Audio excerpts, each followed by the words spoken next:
কোথা থেকে আসেন? লক্ষ্মীপুর থেকে। আচ্ছা, দেশের তো সার্বিক অবস্থার কথা জানা আছে। দেশের বিভিন্ন জায়গায় নাশকতা হচ্ছে। লক্ষ্মীপুর থেকে এখানে আসতে কোনো শঙ্কা কাজ করছে? ভয় কাজ করেছে? হ্যাঁ করছে, কিন্তু আমাদের মেডিকেল করতে হইব, এই 3 জন লোকের মেডিকেল করতে হইব, এই কারণে আইসি, নইলে আইতাম না।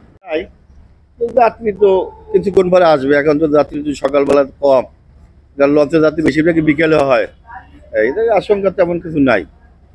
এখন পর্যন্ত কোনো অপ্রীতিকর ঘটনা? না, এখানে কোনো অবৈধ ঘটনা এখন পর্যন্ত কিছু ঘটে নাই, দেখা যায় না ঘটনা, এখন পর্যন্ত কিছু দেখা যায় না, এখানে কিছু এখন পর্যন্ত দিকে না। একটু আতঙ্কিত মানুষ আর কি, রাস্তাঘাট একটু কম, লোকজনের কম আসছে, গাড়ি ঘোড়া একটু কম আছে, এই জন্য একটু যাত্রীর লোকজন কম এই জায়গা।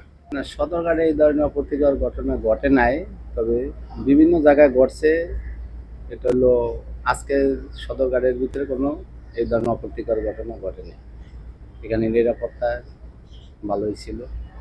আপনি যেহেতু এখানে দীর্ঘদিন ধরে আছেন, এই যে সারা দেশের যে ঘটনা, সারা দেশের যে অরাজকতা, এটার ফলে কি কোনো পরিবর্তন দেখছেন কিনা? এখানে আগে যাত্রী বেশি ছিল, এখন যাত্রী কমেছে, মানুষের মধ্যে বইটা বেড়েছে বা সবকিছু স্বাভাবিক আছে, এমন কোনো কিছু লক্ষ্য করছেন কিনা?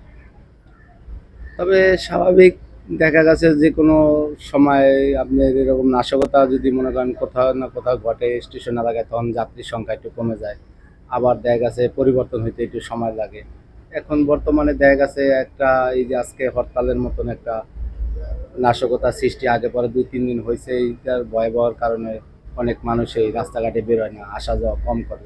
আজকে অনেকটাই যাত্রী কম ছিল, তবে নিত্যদিনের যে আজকে অনেকটাই কম। মোটামুটি শান্তই আছে আর কি।